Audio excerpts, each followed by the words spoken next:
Dieu bien-aimé, nous nous remettons entre ta main pour ce temps. Père bien-aimé, afin que tu nous accompagnes dans toutes choses. Que tu bénisses cette parole, au Père, cette portion de ce soir. Il nous paru bon au Dieu de nous donner. Voulons que cela puisse nourrir nos âmes effectivement, afin de pouvoir croître selon la pensée de la saison. Seigneur, c'est toi qui es l'alpha et l'oméga. C'est toi qui as la maîtrise de toutes choses. Nous voulons simplement nous remettre entre tes mains, afin que du début à la fin, tu aies le contrôle de toutes choses. Ça ne sera pas l'homme, ça sera ton Saint-Esprit qui parlera. Ça ne sera pas l'homme, ça sera ton Saint-Esprit qui écoutera, afin que nos cœurs bondissent de joie, reconnaissant que tu es de ton peuple. Révélons ta parole avec eux. À toi l'honneur et la gloire et la magnificence aussi. Au nom de Jésus-Christ, nous remercions prier. Amen. Nous allons prendre nos Bibles et lire. Rentrons dans l'Apocalypse. Très rapidement.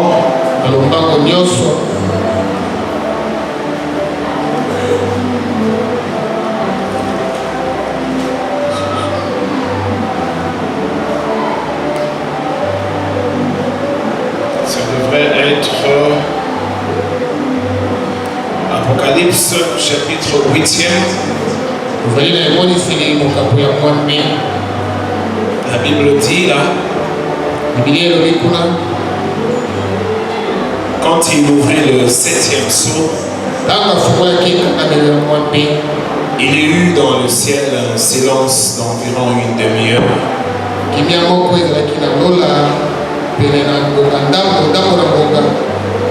Nous lisons quand il ouvrit le 7e sceau, il y eut dans le ciel un silence d'environ une demi-heure. Que le Seigneur bénisse la lecture de sa parole. Nous sommes en train avec le frère Yvan, c'est vrai, en train de parler autour du Fils de l'homme, ce qui est pour nous un sujet de l'heure, qui pour nous fait partie de la nourriture spirituelle au temps convenable. En tout cas, nous n'avons vraiment pas le choix, mais nous voulons rester postés. Parce qu'en fait, ce n'est vraiment pas ce que nous voulons, mais c'est ce que le Seigneur veut. Et en ce temps de la fin, nous reconnaissons notre visitation. Nous avons eu un message. Et c'est ce que nous prêchons. Alors c'est vrai, n'est-ce pas, comme nous l'avons lu, comme le prophète dit, que la compréhension de ce thème exige aussi à chacun de nous une capacité de comprendre les choses spirituelles. Vous vous rappelez, on avait lu, le prophète dit que vous pouvez voir que l'étude ordinaire et la simple réflexion ne suffiront pas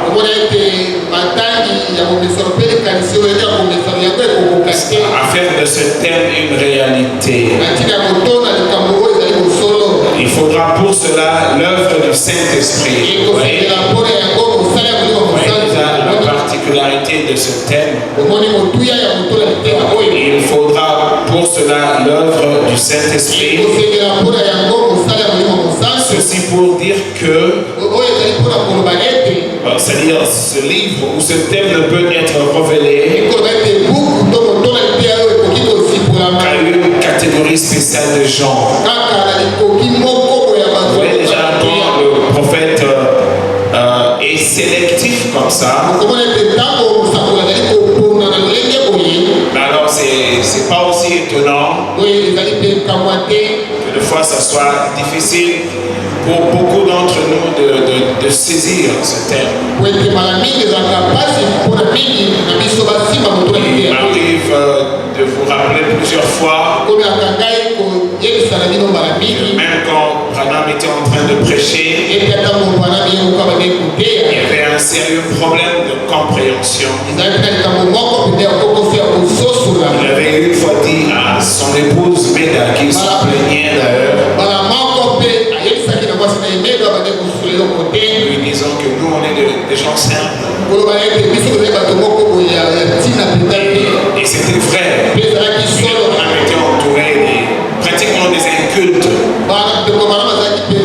Des gens simples qui n'ont pas beaucoup étudié. Ce sont ceux-là qui remplissaient le Branham Tabernacle. Et d'ailleurs, certains théologiens prenaient ça comme prétexte que si les gens suivent William Branham parce qu'ils sont tous bêtes comme lui.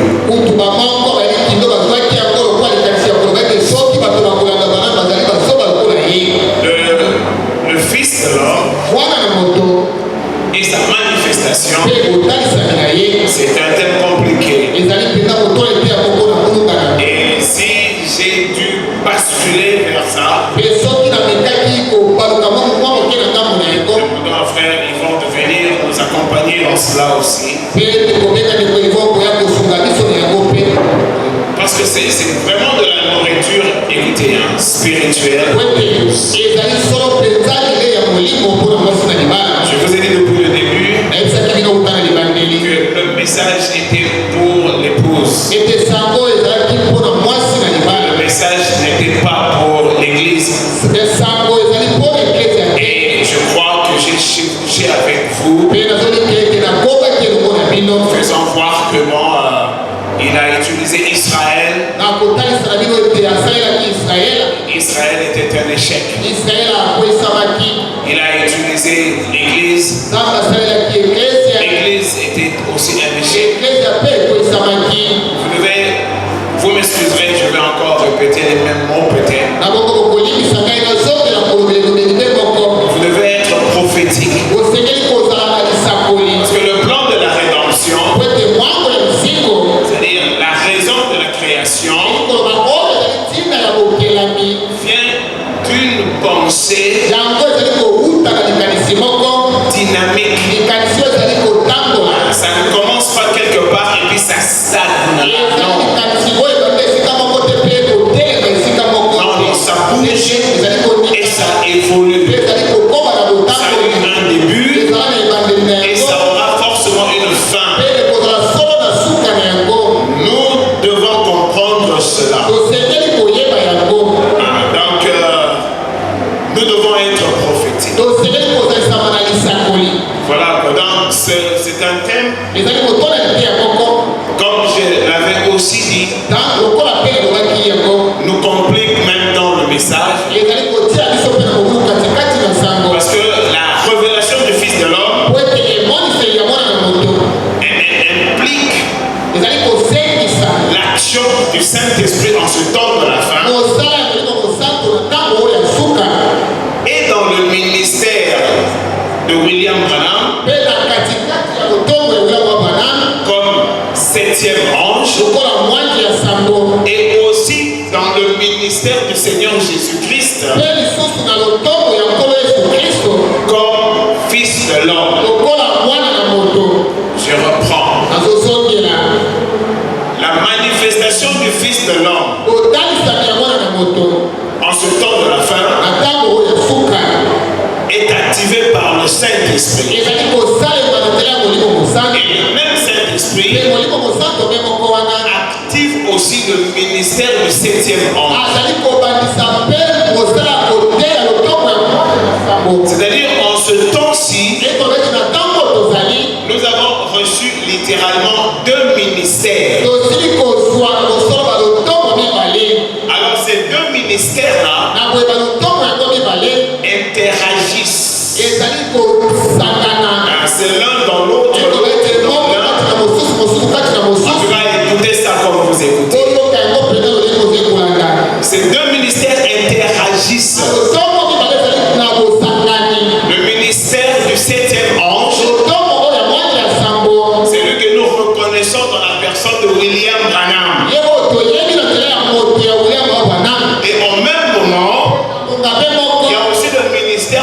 Fils de l'homme qui vient du Seigneur Jésus-Christ lui-même. En ce temps de la fin, le Saint-Esprit agit dans ces deux ministères. Et c'est là où il y a toutes ces contradictions que nous connaissons. Et moi, je pensais peut-être fixer l'église là-dessus. Parce que dans cette action du Saint-Esprit, il y a eu une venue. C'est quoi? Je vous avais dit, je crois, le dimanche, la venue spirituelle, la venue du Fils de l'homme. Bon, je me disais peut-être que je lis très voilà. Parce que j'ai appris que ma façon d'expliquer avait un peu compliqué les âmes. Je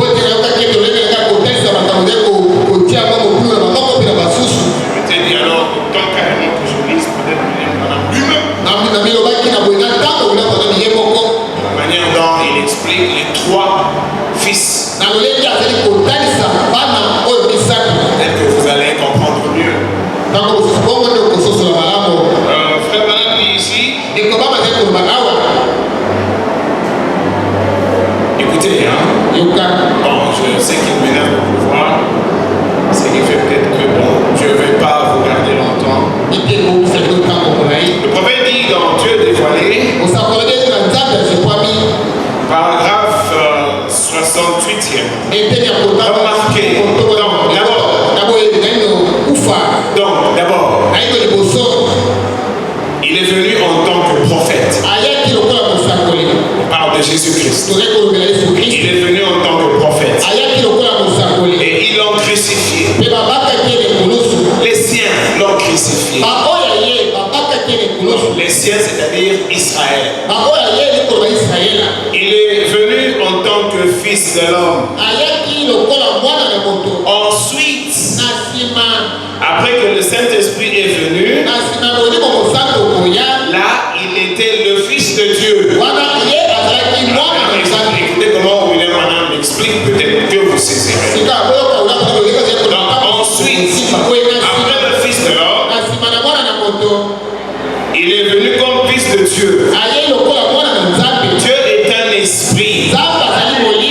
Il était le Saint-Esprit, le Fils de Dieu. Il a traversé les âges de l'Église en tant que Fils de Dieu. C'est-à-dire le Saint-Esprit agissant dans les croyants de l'âge d'Éphèse, de l'âge de Smyrne, de l'âge de Pergame, de l'âge de Thyatire, de l'âge de Sardes, de l'âge de Philadelphie et dans notre âge de Laodicée. Le Saint-Esprit dans l'Église agissant, c'est ça, Jésus-Christ comme Fils de l'homme. Maintenant, dans le millénium, je lis le prophète, dans le millénium, il sera le Fils de David, assis sur le trône de son père David. Il est le Fils de David. Maintenant, souvenez-vous, entre le Fils de Dieu et le Fils de David, il revient comme Fils de l'homme. Souvenez-vous, entre le Fils de Dieu, c'est-à-dire pendant qu'il agit dans l'Église, et le Fils de David, il revient comme Fils de Dieu, comme Fils de l'homme. Donc nous avons compris que la première venue de l'autre côté, le Seigneur était Fils de l'homme parce qu'il enseignait la parole, parce qu'il révélait la parole, parce qu'il exposait le plan de Dieu.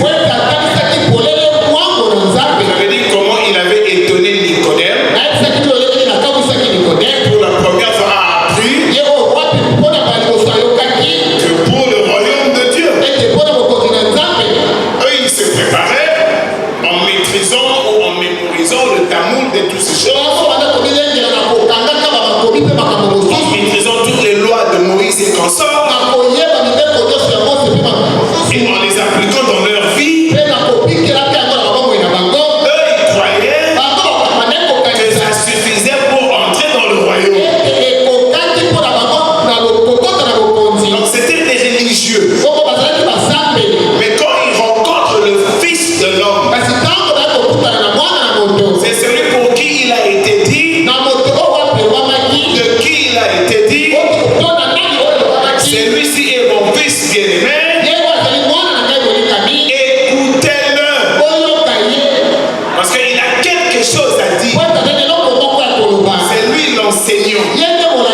charnel.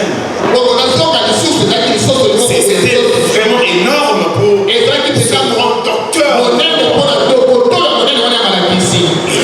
Non, mais ça veut dire je suis déjà né.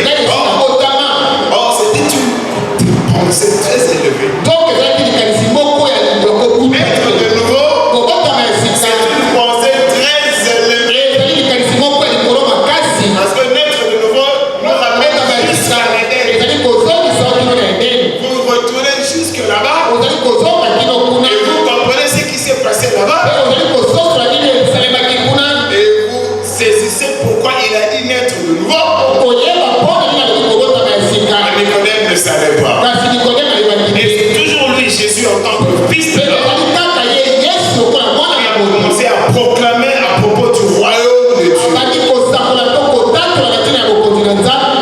Bien-aimé, le royaume de Dieu, c'est le règne du Seigneur lui-même avec son peuple. C'est quand Christ sera roi, non pas dans l'église, mais sur la terre, avec un peuple régnant. C'est ça ce royaume-là. Vous vous rappelez de la statue de Nebuchadnezzar? Vous vous rappelez d'une montagne où s'était détachée une pierre? Parce que la statue représentait 4 royaumes. 4 royaumes du monde. Et aujourd'hui, nous sommes sous le règne du 4e royaume. C'est le royaume romain par l'Église catholique. Avant le royaume romain, c'était le royaume des Grecs. C'est aussi un royaume humain. Avant le royaume grec, c'était les Mèdes et les Perses. Avant les Mèdes et les Perses, c'était le royaume de Babylone. Mais voilà que Dieu, écoutez, mais voilà que Dieu n'a pas créé son monde pour que ses royaumes règnent. Donc à la tête desquels régnaient les humains. Depuis l'Éden, Dieu a toujours voulu régner. Vous devez vraiment le savoir. Mais les choses étaient telles que Dieu se mettait chaque fois à l'écart. Chaque fois à l'écart. Mais le projet de cette création, c'est que lui-même veut régner. C'est lui qui règne. Quand il a réuni Israël, c'est lui qui régnait. Mais il y avait toujours des comportements humains qui l'obligeaient de se mettre à l'écart. Mais prophétiquement, Dieu a prévu ce règne-là après. C'est le 5e royaume dont parle Jésus. Il a dit le royaume de Dieu est proche. Répondez-vous. Aucun prophète avant lui n'a parlé de ça. C'est lui, Jésus, le prophète qui en parla. Or, les 4 royaumes-là, dont le dernier règne jusqu'aujourd'hui, c'est-à-dire le royaume de Rome,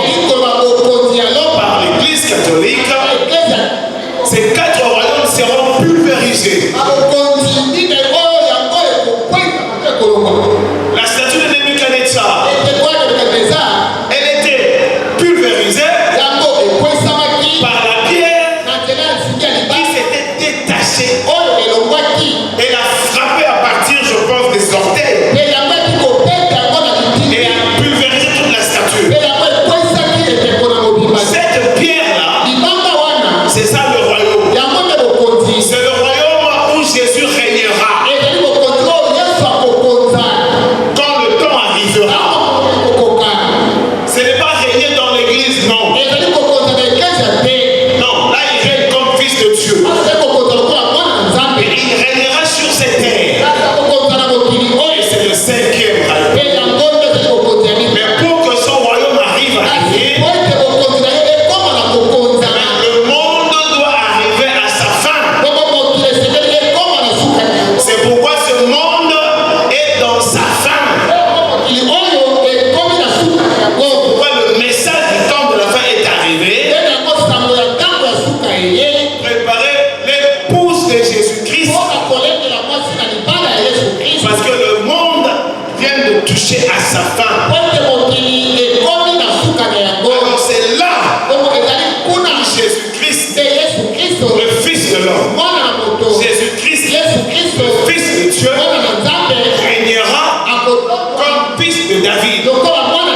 Mais, comme on vient de lire le prophète, entre le Fils de Dieu et le Fils de David, il revient comme Fils de l'homme. Bon, j'espère que c'est un peu plus. En tout cas, vous êtes avec moi. Il revient comme Fils de l'homme. Mais pourquoi revient-il? Parce qu'à la fin, nous avons Malachie 4. Malachie 4 qui vient et qui met le 7e ange au travail. Mais découvrez que c'est par Malachie 4 que le Fils de l'homme, en venant, va exercer son ministère. Malachie 4 est un homme. Mais Luc 17:30, Fils de l'homme, ce n'est pas un homme, c'est le Seigneur Jésus-Christ venant dans son ministère d'enseignant. Donc Malachie 4 arrive, Luc 17:30 aussi arrive. Pourquoi arrive-t-il là? Parce que de l'autre côté d'Apocalypse, quand Jean voulait écrire ce que les 7 tonnerres avaient dit, il lui a été dit non, n'écris pas.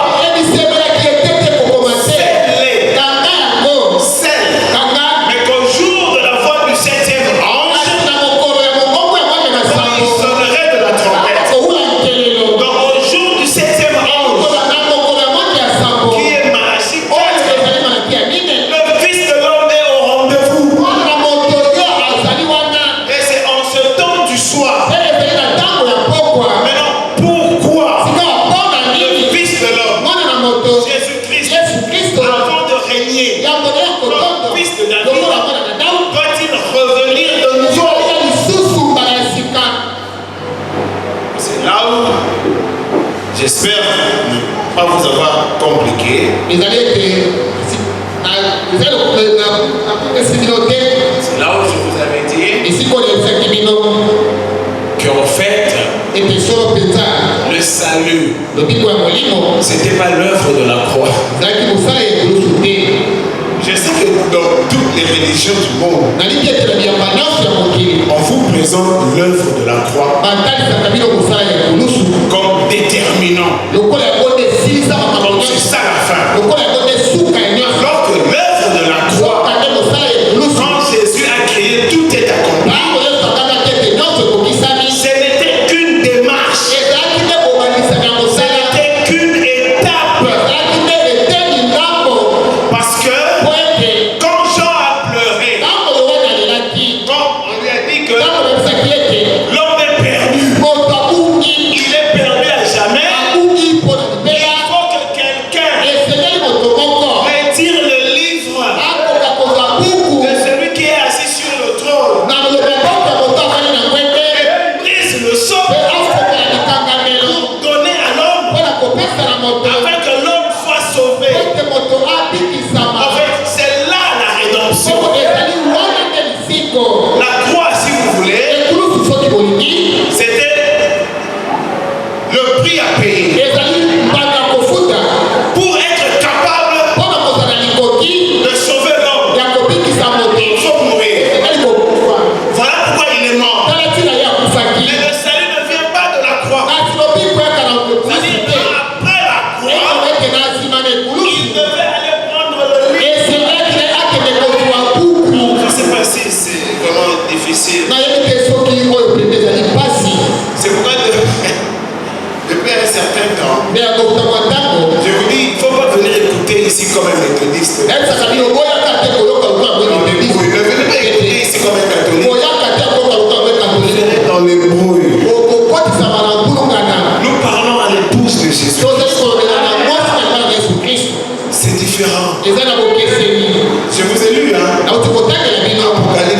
Quand il a ouvert le 7e son, il y a eu un silence d'une demi-heure. C'est le secret de Dieu. Dieu démarche dans le secret. Je vous avais dit que quand il est mort à la croix, en fait, il a payé le prix. Le prix était la mort. On avait dit à Adam, le jour où tu mangeras, tu mourras. Or, il ne faut pas que Adam meure. Il est fils de Dieu. Alors, pour que la loi ne frappe pas Adam, Dieu lui a préparé un rédempteur, un parent rédempteur. Mais entre-temps, c'est-à-dire entre la chute et la rédemption, Dieu couvre le péché par les sangs des bêtes. Il faut que le parent rédempteur vienne, c'est-à-dire mourir à la place pour retirer ce que Dieu a arraché de l'homme. C'est pourquoi je vous ai dit la croix, c'est parce que la vie que Adam a perdue, Dieu l'a cachée par une épée. De sorte que celui qui devait entrer, récupérer ça, il va mourir. Mais ce n'est pas parce qu'il est mort qu'il a sauvé Adam, non. Alors il ressuscite, il va, il prend ce qu'Adam avait perdu et il le ramène à Adam. Quoi? Nous avons vu qu'il n'a pas été dit qui est digne de monter à la croix et de sauver l'homme. Non. Qui est digne de prendre le livre. Je vous avais même dit que c'était fatigant, mais il fallait qu'on le lise. On me dit que je mélange beaucoup trop de choses. Laissez-moi peut-être essayer de ne pas mélanger. Doucement, on s'arrêtera là, on s'arrêtera. N'est-ce pas? C'est Apocalypse 5e. Apocalypse 5e. Puis je vis dans la main droite de celui qui était assis sur le trône un livre écrit en dedans et en dehors, scellé de 7 sceaux.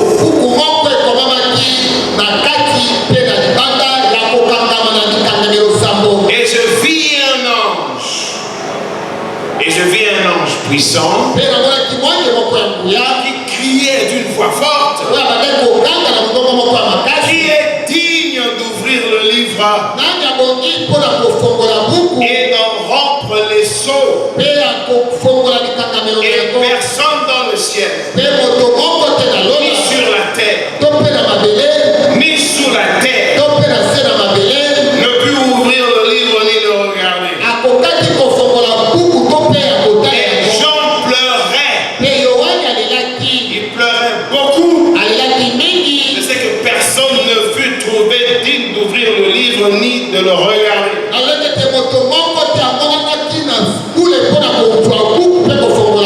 Et l'un des vieillards me dit, ne pleure point. Voici le lion de la tribu de Juda, rejetant de David, a vaincu pour ouvrir le livre et ses 7 sceaux. C'est ici, cette action ici, qui nous rassure notre salut. Ouvrir le livre. Mais quand nous allons au 10e, Apocalypse 10, et je vis un autre ange puissant qui descendait du ciel. ciel, enveloppé d'une nuée, au-dessus de sa tête était l'arc-en-ciel. Et son visage était comme le soleil et ses pieds comme des colonnes de feu. Il tenait dans sa main un petit livre ouvert. Il posa son pied droit sur la mer et son pied gauche sur la terre. Je répète, il posa son pied droit sur la mer et son pied gauche sur la terre. Et il cria d'une voix forte, comme rugit un lion. Et quand il cria, les 7 tonnerres firent entendre leur voix. Et quand les 7 tonnerres eurent fait entendre leur voix, j'allais écrire. Et j'ai entendu du ciel une voix qui disait, celle c'est qu'on dit les 7 tonnerres, et ne l'écrit pas. 7. Je descends au 7e. Mais au jour de la voix du 7e ange, quand il sonnerait de la trompette, le mystère de Dieu s'accomplirait comme il l'a annoncé à ses serviteurs les prophètes. Cet ange qui descend avec l'arc-en-ciel, c'est ce Christ qui a vaincu dans l'Apocalypse 5. Dans le livre qui était fermé là-bas, qui faisait que l'homme est resté à jamais condamné, resté à jamais mortel, et continuons à mettre au monde des mortels, les uns et les autres qui naissent dans la souffrance, dans des maladies, grandissant dans des soucis, des angoisses et de peur et tout ça. L'homme devait continuer comme ça. Non, parce que Dieu avait prévu un rédempteur. C'est celui-là qui est venu chercher le livre qui était fermé. Alors, puisqu'il a vaincu, alors dans Apocalypse 10e, on le voit maintenant venir avec ce petit livre ouvert. Mais vous allez remarquer que cet ange d'Apocalypse 10, qui est Christ, il descend jusqu'à poser ses pieds sur la terre. Cet Apocalypse 10 est en lien avec Luc 17, 30.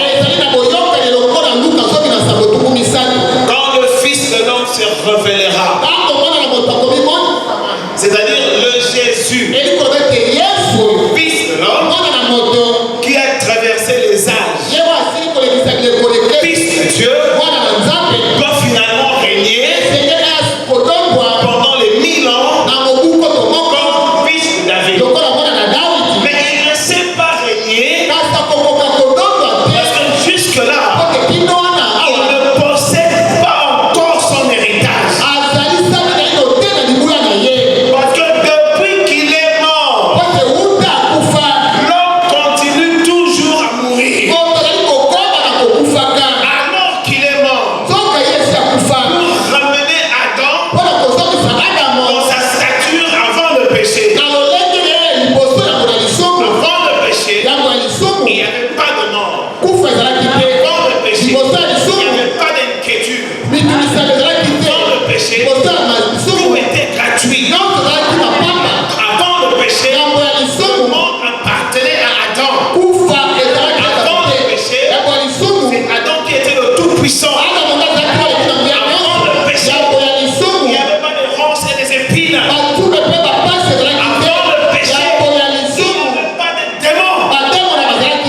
C'est dans Actes.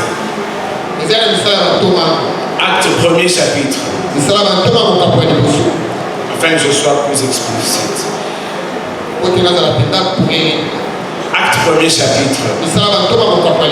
3e. La Bible dit, après qu'il eut souffert, il est apparu vivant. Il leur en donna plusieurs preuves, se montrant à eux pendant 40 jours et parlant de ces choses qui concernent le royaume. Le royaume, c'est ce royaume où il sera fils de David. Écoutez, quand il se trouvait avec eux, il leur recommanda de ne pas s'éloigner de Jérusalem, mais d'attendre ce que le Père avait promis. C'est que je vous ai annoncé. Car Jean a baptisé d'autres, mais vous, peu de jours, vous serez baptisés du Saint-Esprit. C'est-à-dire, je m'en vais, mais je reviens pour être en vous. Pourquoi est-il en eux? Pour continuer l'évangélisation qu'il a commencé. Écoutez, alors les apôtres réunis lui demandèrent, Seigneur, est-ce en ce temps que tu rétabliras le royaume d'Israël? Est-ce en ce temps? Il leur répondit, écoutez, ça c'est comme on dit, c'est vraiment une question pertinente. Parce qu'ils avaient raison. Ah oui. Donc il est ressuscité. Donc il est vainqueur. Donc il va mettre fin à ce royaume. Je crois que c'était quand même embarrassant un peu. Si on peut imaginer Jésus comme un humain, on peut peut-être dire qu'il était un peu, il a peut-être largué un sourire jaune, je ne sais pas. Parce que c'était vraiment une question contraignante. Parce que personne ne savait que Dieu allait s'intéresser aux nations. Parce que depuis Abraham, Dieu ne se limitait qu'en Israël. Les autres là, c'était des êtres impurs. Il est venu, il est mort pour Israël. Selon eux. Alors il est ressuscité. Donc c'est fini. Il va libérer Israël. Il va ramener le royaume de David. C'était ça le programme. Or, dans les coulisses, dans le secret, il n'était pas fini. Il fallait encore aller prophétiser. Il fallait encore aller prêcher. Non pas en Israël, mais par toute la terre. Parce qu'il avait aussi un peuple là-bas. Ça doit sûrement avoir étonné les apôtres. C'est encore quoi ça?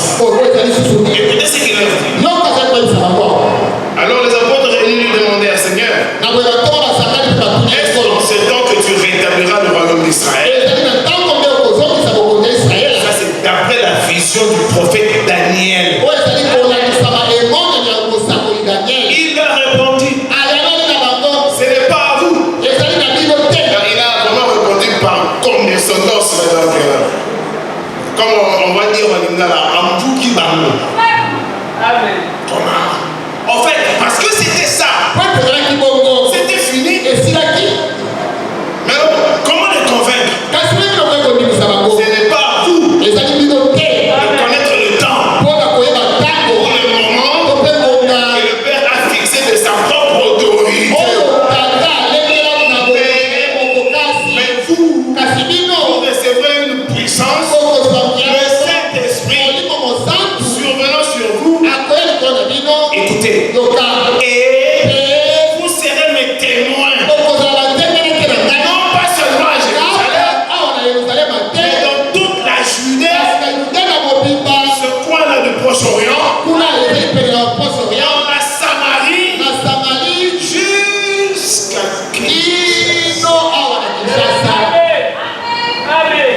jusqu'aux extrémités de la terre.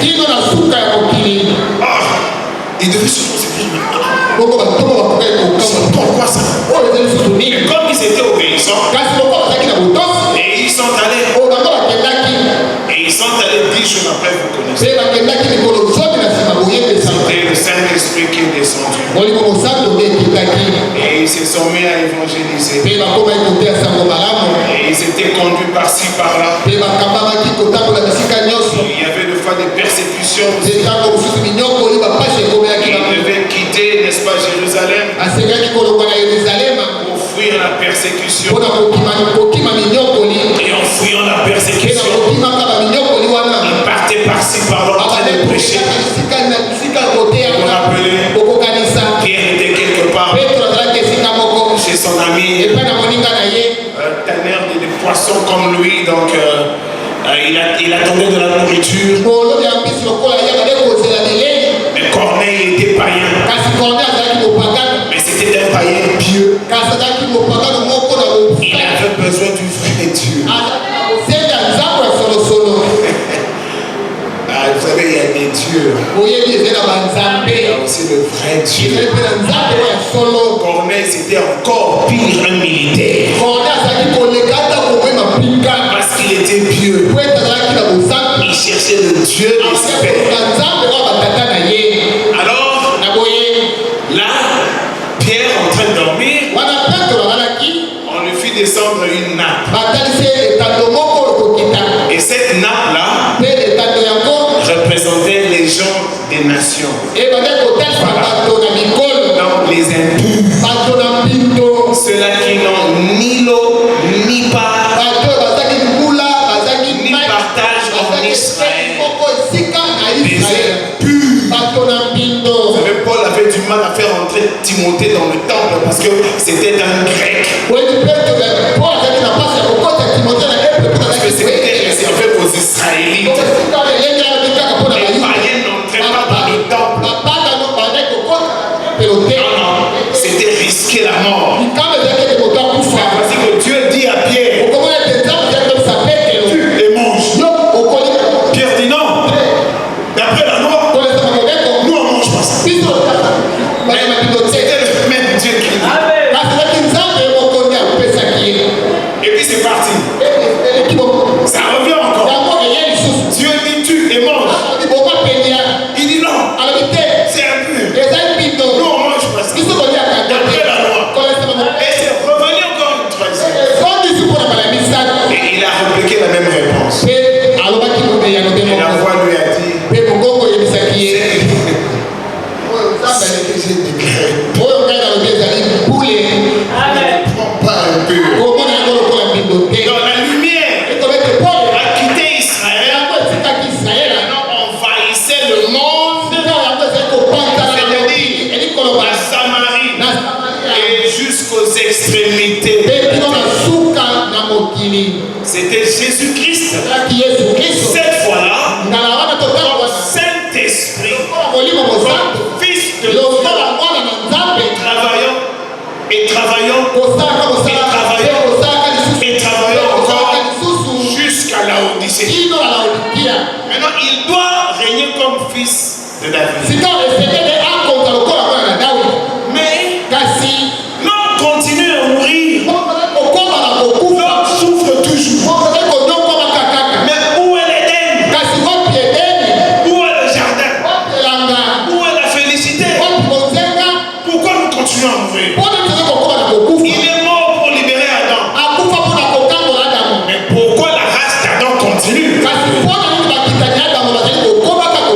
C'est pourquoi Paul avait dit à nos autres, n'attristez pas le Saint-Esprit. Si vous pensez,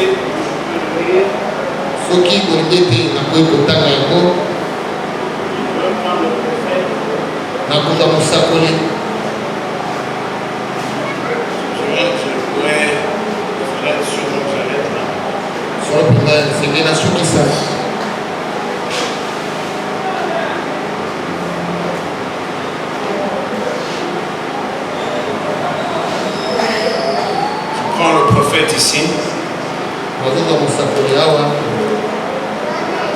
Il dit ceci. Ou si vous voulez, attendez que je fasse attention, que je me prise. Prenons plutôt Romain. Prenons Romain. Il doit régner, bien-aimé. Mais devra-t-il régner avec des mortels? Lui, il ne meurt pas. Il va être roi pendant 1000 ans. Mais vous les humains, vous avez juste 80 ans pour vivre. Jésus-Christ viendra devenir roi des mortels.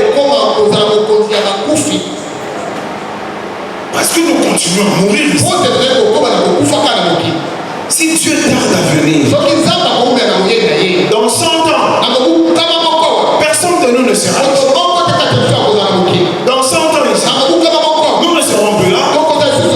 Alors, devrait-il venir régner sur des mortels? Lui ne peut pas régner sur des mortels. Ce sont les Donald Trump, des Tshisekedi, des Macron qui règnent sur des mortels. L'heure est venue parce que c'est la fin. Mais l'homme continue à tomber malade.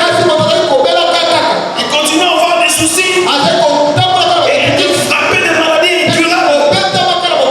La malédiction règne encore. Et pourtant il est mort là. Écoutez ce que Romain dit ici. Vous comprenez. Romains 8, 22. C'est ce que je vois. Or, écoutez, nous savons que jusqu'à ce jour, la création tout entière soupire et souffre les douleurs de l'enfantement. Il y a à boire et à manger, il n'est pas sans. Et ce n'est pas elle seulement, mais nous aussi, qui avons les prémices de l'esprit. On n'a que l'esprit en partie. On n'en a pas pleinement. Ça devait être plein. Mais ce n'est pas plein. Nous qui avons les prémices de l'esprit, nous aussi, nous soupirons en nous-mêmes en attendant l'adoption, la rédemption de notre corps. En attendant l'adoption, la rédemption de notre corps. Et avant que Adam ne pêche dans le corps, il a péché en esprit. Parce que son âme était d'accord. Son âme a commandé l'esprit. Et l'esprit, par ses 5 sens, a commandé le corps. Dans les 5 sens. L'âme a un seul sens. L'esprit a 5 sens. Le corps aussi. L'âme va concocter le péché. Il va communiquer à l'esprit. Et l'esprit va pousser le corps par les sens. Je donne un exemple. Vous mangez 2 kilos de viande et 3 kilos de chicois. Écoutez, mais la nourriture est tellement bonne. Mais vous avez déjà consommé vos 2 kilos et 3 kilos. Mais l'âme regarde et apprécie la nourriture. L'excès de table est un péché. La Bible dit que quand vous mangez trop, vous péchez. Alors l'âme regarde, il aime la nourriture. Il va c'est le central. Lui, il n'a pas d'essence. Lui, il ne sent pas comme l'esprit. L'esprit, il y a l'émotion, l'imagination, il y a l'intuition, il y a la pensée, il y a tout ça. Alors, il va inciter l'esprit à imaginer le plaisir de la conversion qui ne fait rien physiquement. Alors, comme l'âme ne sait pas atteindre le corps, c'est l'esprit par le sens du corps. Alors là, c'est le goût. Dans l'esprit, par le goût, il verra que tout ça. L'homme conçoit le péché par son esprit. À partir de l'âme, il exécute dans le corps. Voilà pourquoi quand l'évangile vient, comme l'apôtre Paul dit, ça sauve d'abord l'âme. Ça sauve d'abord l'esprit. Et ça commencera maintenant à travailler. L'âme et l'esprit. Et c'est quand vous atteignez la perfection que le salut va atteindre le corps. Le péché d'Adam dans le corps a commencé dans l'âme. Ça a traversé l'esprit et ça s'est concrétisé par le corps. Voilà pourquoi il ne sauve pas seulement l'âme, mais il peut aussi sauver le corps. L'âme et le corps, c'est lié. Parce que l'âme n'a le corps que le corps. Donc il ne sauvera pas seulement l'âme de la mort, mais il sauvera aussi le corps de la mort. L'apôtre Paul dit, nous soupirons en nous-mêmes en attendant l'adoption. Je ne vais pas m'y attarder sur l'adoption, c'est-à-dire la confirmation du Fils. C'est-à-dire que quand Dieu va confirmer la plénitude de l'Esprit en vous, c'est ça l'objectif. Mais ici, il n'y a que les prémices. Parce que quand Paul dit, nous qui avons le prémice de l'Esprit, c'est une partie. Mais Dieu va nous amener jusqu'à la plénitude de l'Esprit. Et c'est là où maintenant il y aura l'adoption. Et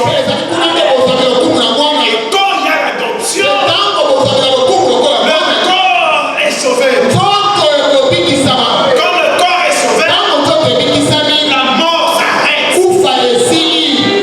C'est-à-dire que la rédemption qui a commencé à la croix doit s'achever quand il ouvre le livre. Peut-être plus tard, parce que je sais que vous ne savez pas, le frère Yvan, lui, prend ça dans l'angle du corps. Parce que ici, il y a aussi une complication. Il y a différentes doctrines autour du corps. Alors, je crois, parce que comme ça, moi je lui avais dit, si il peut exposer de ce côté du corps, parce que nous parlons du Fils de l'homme qui est venu par Luc 17:30. Jésus-Christ qui est rentré sous forme de l'esprit. Jésus-Christ est rentré sous forme de l'esprit. Mais seulement, il n'a pas de corps. Dans Luc 17:30, c'est la venue du Seigneur Jésus-Christ. Mais c'est une venue spirituelle. Le prophète dit il est venu sous forme de l'onction. Parce que son corps est là-bas, en train d'intercéder. Il est venu sous forme de l'onction. Mais il est venu comme fils de l'homme. Il doit parler. Il n'a pas de voix. Il n'a pas de corps. Il n'a pas de gorge. Comment il va faire? Parce que le 7e saut ramène Jésus sur la terre. L'ange de l'Apocalypse 10, il a mis un peu sur la terre et sur les eaux. Dans Luc 18, quand le Fils de l'homme viendra sur la terre, quand il viendra, trouvera-t-il la foi sur la terre? Cette venue du Fils de l'homme ramène Jésus sur la terre. Mais qu'est-ce qu'il va faire? Il va parler à un peuple. Amen. C'est là où maintenant on s'empoigne entre nous. Cette onction. D'autres disent qu'ils entraînent pleinement dans Branham et sortaient. D'autres disent il rentrait et il est resté. D'autres disent il n'entrait pas, il utilisait le don. Mais il se trouve que et ceux qui disent qu'il rentrait et sortait, et ceux qui disent qu'il rentrait et restait, et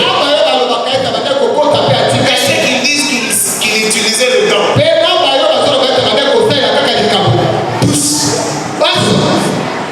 tous les situations. Mais il y a une vérité quelque part.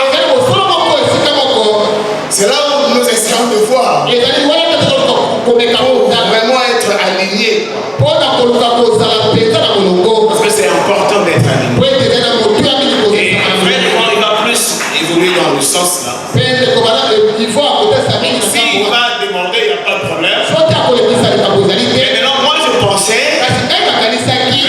prendre le côté ici, la raison de cette venue. Pourquoi est-il revenu? Parce que l'œuvre qu'il a commencé à la croix, il ne l'a pas achevée. Il a payé le prix à la croix. Maintenant il vient comme vainqueur. Il vient comme vainqueur pour réclamer maintenant. D'abord il prend le livre. Et quand il prend, c'est pas fini. Il doit raser les seaux. Il doit ouvrir le livre. Parce que c'est dans le livre qu'il y a tout ce que Adam a perdu. Voilà pourquoi, comme on devait encore évangéliser les gentils, donc il fallait continuer le travail. Parce que si il aurait tout fait de l'autre côté, nous on ne serait pas sauvés. Non, l'âge d'Éphèse devait aller de perfection en perfection jusqu'à la plénitude. Et l'enlèvement aurait eu lieu en ce temps-là. Mais l'enlèvement n'a pas encore eu lieu. Et c'est toujours l'apôtre Paul qui le dit. Quand ce temps-là arrivera, nous ne mourrons pas tous. Il faudrait que la rédemption maîtrise la mort. Et tant que la mort n'est pas maîtrisée, ce n'est pas encore la rédemption. C'est pourquoi maintenant quand ils viennent de ce côté de la femme, c'est maintenant là où ils viennent briser le sceau. C'est la raison de cette constellation. Les 7 anges, tous les anges qui ont prêché pendant les 7 âges de l'église, ils se sont regroupés et ils ont fixé le visage du Seigneur Jésus-Christ, venant avec une perruque blanche, parce que cette fois-là, il ne vient pas comme un agneau,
péché. Si vous ne le savez pas, par la repentance, le corps de Jésus est devant Dieu. Chaque fois que vous avez péché, vous êtes sécurisé par le corps. Le Saint-Esprit te poussera à la repentance. Et de l'autre côté, ton péché est effacé. Mais quand il s'élèvera, là c'est fini avec le péché. Là le pouce entre dans le troisième bout. Ça c'est encore compliqué. Le pouce va entrer dans la dernière phase de sa croissance. Moi je vous ai dit, c'est bon d'être évangélique, c'est bon d'être plutôt prophétique. Parce que nous sommes une église en mission. Dieu va accomplir des choses. Les églises ne connaissent pas tout ça.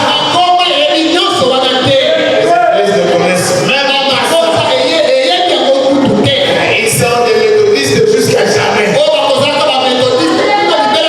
Ils sont des pentecôtistes jusqu'à jamais. Mais nous savons. Et l'intercession sacrée. Nous savons. Le monde sacré. On ne sera pas des chrétiens à jamais. Venons, prions encore à la maison. Mais la prophétie qui augmente. La prophétie qui progresse. Dans le monde politique. Dans le monde militaire. Dans le monde scientifique. Dans le monde religieux. Aujourd'hui, les prophéties ne font que s'accumuler. C'est pas de vous qui ignorez les choses. Le monde est en train de se fonctionner. Ils vont se cogner là. Et ils vont s'arrêter là. Nous le savons. Voilà pourquoi nous nous préparons. Jésus-Christ revient. C'est dans Luc 17. C'est dans Apocalypse 10. C'est dans Malachie 4. Afin de préparer l'épouse à une nourriture qui va nous donner une croissance par des protéines cellulaires. Parce qu'il faut qu'il arrête le dernier adversaire. C'est la mort. C'est-à-dire que l'œuvre de la croix de Jésus trouvera son sens le jour où tu ne mourras plus. Voilà pourquoi la Bible dit, selon la prophétie, nous ne mourrons pas. Il y a de ceux-là qui ne vont pas mourir. On ne sait pas qui, mais c'est parmi nous aussi. Quand cette prophétie va atteindre la fin, Dieu va vous amener à la sanctification, au baptême du Saint-Esprit et à l'adoption. Vous le sentirez dans votre vie. Ce n'est pas un pasteur qui le fera. C'est Dieu dans la prophétie. Vous serez étonnés. C'est alors que l'enlèvement aura lieu. Avant que l'enlèvement ait lieu, il y a une sorcellerie qui va se passer. Mais une sorcellerie de Dieu. Votre corps va changer. L'immortalité, c'est-à-dire la théophanie, votre théophanie, c'est-à-dire votre corps astral. Ce n'est pas seulement les sorciers. Les sorciers, c'est une imitation. On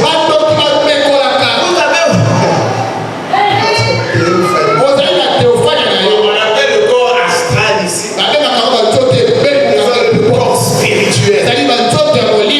C'est ce dont il est dit, c'est ce quand l'apôtre Paul parle de la bâtisse. Il dit que comme cette tente, il appelle le corps ici parce que ce corps ici c'est nul. C'est une tente. Mais quand cette tente tombe, vous